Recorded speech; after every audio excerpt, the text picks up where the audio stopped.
A long time ago, powerful beings called Titans ruled the universe, but their children created a giant monster called the Kraken to defeat them. The winners started calling themselves gods, and their leader, Zeus, became the ruler of the heavens. But through trickery and lies, his brother Hades was forced to stay in the underworld. As time went on, Zeus made humans in his own image so they could worship the gods, giving the gods immortality and great power. But the humans grew restless and began to doubt the gods, eventually rising up against them. Somewhere far out in the ocean, a fisherman finds a floating coffin and brings it on his boat. Inside, he sees the body of a woman and a newborn baby who is somehow still alive. The man decides to raise the baby as his own, and the boy grows up to be a young man named Perseus, who becomes a fisherman like his adoptive father. They travel to the city of Argos and see a huge statue of Zeus standing over the ocean in glory. But the old man soon realizes something is wrong when soldiers start breaking down the statue from its feet. The giant statue falls from the cliff into the water, creating huge waves as the soldiers celebrate their victory. However, dark clouds soon cover the sky, and many flying creatures rush out of the ocean, attacking the humans who insulted the gods. The soldiers fight back, but they are no match for the flying demons, who quickly kill them one by one. The creatures begin to merge together and transform into Hades himself. Hades notices the fisherman's boat and charges at the helpless humans, knocking the vessel into the ocean.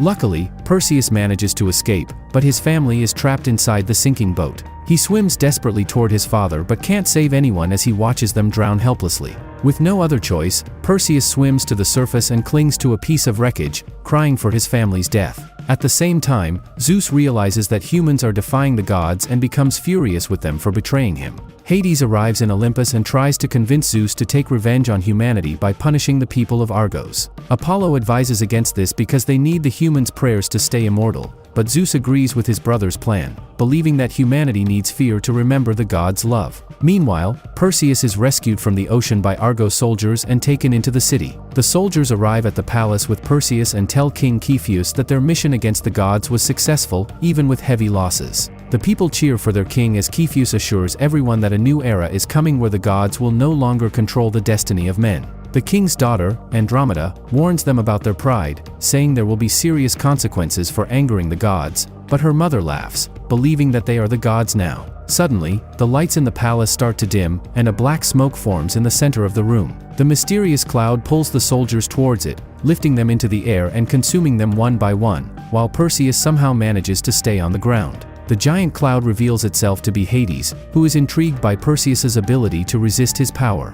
Hades then flies across the room, draining the life from the Queen of Argos, turning her into a corpse in seconds. He tells the people that he will unleash the Kraken on the city in 10 days during the eclipse unless they sacrifice their princess to the monster for insulting the gods. Before Hades leaves, he reveals that Perseus is actually the son of Zeus and that the god is responsible for the upcoming disaster. The soldiers take Perseus hostage, and their leader, Draco, tortures him, wanting to know how they can break this curse, but Perseus is clueless like everyone else. Later, a woman named Io visits Perseus, knowing everything about his past, and confirms that he is a demigod. Before he was born, King Acrisius tried to rebel against the gods by attacking Mount Olympus, but instead of destroying his army, Zeus punished him in a terrible way. Zeus transformed into Acrisius and had his way with the queen, and when the king returned to her chambers, it was too late. Acrisius orders his wife to be executed along with the newborn son of Zeus, but before he can carry out the orders, Zeus strikes him with lightning, changing the king into a hideous monster,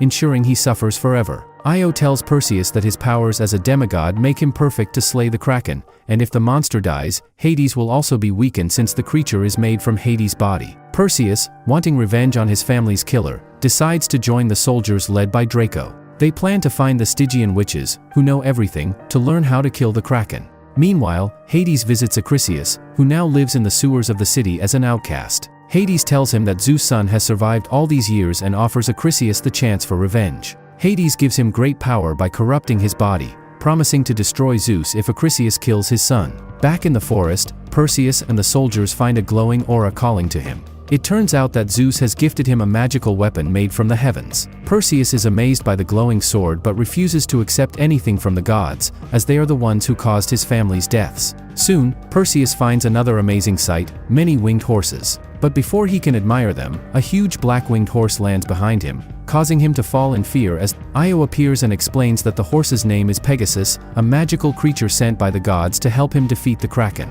Their conversation is interrupted by a terrifying scream nearby. prompting Perseus to run to the soldiers, only to find Acrisius has killed 2 of his comrades easily. The man tries to fight back with his sword, but the monster is too strong and bites him on the arm, making him scream in pain. Luckily, Perseus breaks free as other soldiers rush in to help, but they quickly get defeated by Acrisius's incredible strength. The monster grabs Perseus and prepares to kill him, but Draco saves him by cutting off the creature's hand. Seeing the monster hurt, Perseus chases after it with his men, but they don't realize that the severed hand is morphing into a giant scorpion. The soldiers follow Acrisius into the ruins and decide to split up. Soon, one group ambushes the monster by knocking him down, but the ground starts shaking, and claws break through the sand, allowing Acrisius to escape. Giant scorpions rise from the ground, forcing the soldiers to fight for their lives as the monsters attack them fiercely. Draco takes the opportunity to jump on one of the giant scorpions, stabbing its back with both blades. One of his men throws a spear to Draco, allowing him to stab through the scorpion's body and kill the vicious creature. Meanwhile, Perseus tries attacking Acrisius furiously but is hit by its claws and knocked to the ground. The scorpion grabs Perseus and smashes him into a pillar, trying to kill him with its venomous tail, but Io intervenes before the final blow and cuts off the creature's tail. The scorpion charges at Io, trying to kill her. She runs inside a structure to escape the monster's attacks. Fortunately, Perseus saves her just in time, and they freeze in place as mysterious chanting is heard from a distance. Draco recognizes the mysterious people as jinns, foes they battled years ago, but Perseus believes they are allies who have come to help defeat the monsters.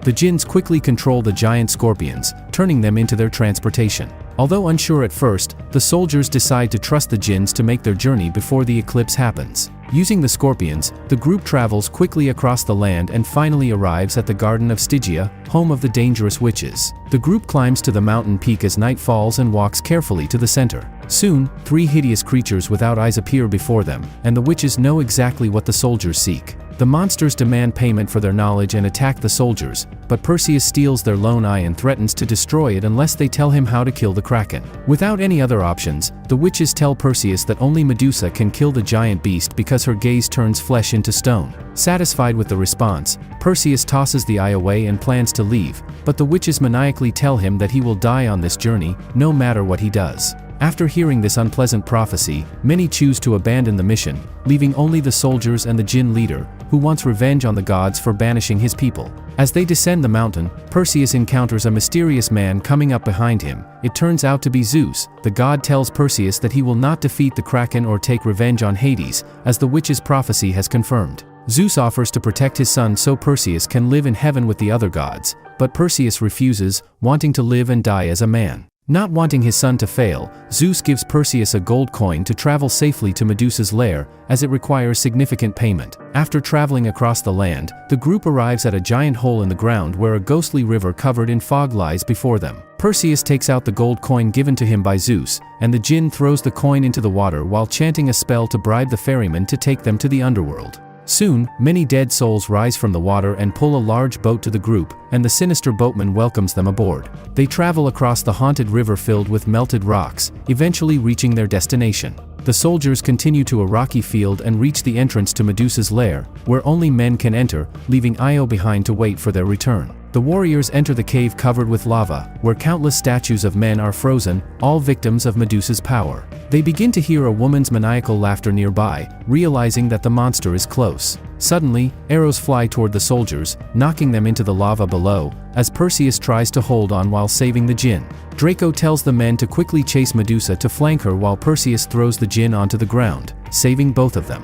The two try to avoid the demon's gaze while hunting her down, but 2 are quickly turned into statues as they fall and break apart. Perseus desperately runs with the Jinn to avoid Medusa's arrows, hiding from her as she searches for them. He tells his friend to wait while he lures the monster, charging into openings to draw Medusa's attention away from the others. Perseus successfully avoids the demon's attacks, while Draco watches from afar for the perfect time to ambush her. Perseus lures the monster back to the Jinn and tries to slash at Medusa's head but misses and gets captured by her tail. The creature tries to turn the Jinn to stone, but surprisingly fails because the Jinn has no flesh. The Jinn laughs at Medusa and then decides to blow himself up, creating a massive explosion that knocks both the monster and Perseus away. Before Medusa can recover, Draco drops from above and smashes a large rock on her tail, trapping her to the ground. Furious, Medusa turns Draco into a statue, giving Perseus the chance to aim for the monster's head using the reflection on his shield. Medusa lunges at him as Perseus jumps toward her, slashing at the demon's neck with his eyes closed. He successfully cuts through her, and her head falls to the ground.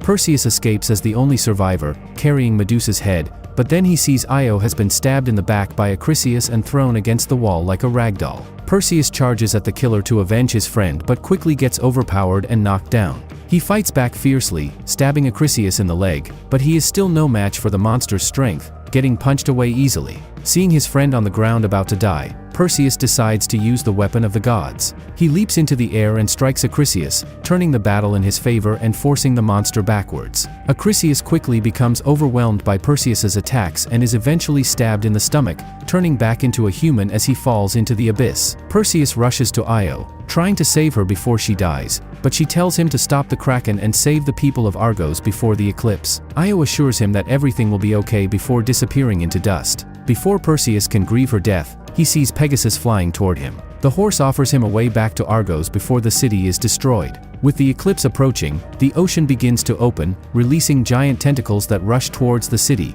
creating huge waves. The people realize the monster is coming and tie their princess to a platform to sacrifice her to the Kraken so the rest can be saved. Giant tentacles rise from the ocean and crash into the city with great force, destroying everything as people flee for their lives. Meanwhile, the palace in Olympus shakes violently, and Hades reveals to Zeus that he has tricked all the gods into making him stronger. Since the Kraken is made from Hades' body, its destruction increases his power while weakening everyone else. Back in Argos, Perseus flies closer to the Kraken, preparing to kill it, but Hades notices the demigod and attacks by transforming into many demons. They manage to steal Medusa's head while Perseus chases after them, reaching the city where giant tentacles kill innocent people. Perseus shakes off the demons chasing him by knocking them down while desperately pursuing them and trying to get back to Medusa's head. Soon, the Kraken rises from the ocean, displaying its enormous body and roaring angrily at the people, while the princess screams in fear at the sight of the terrible creature. Perseus follows the flying demon into the air, barely dodging the Kraken's attacks.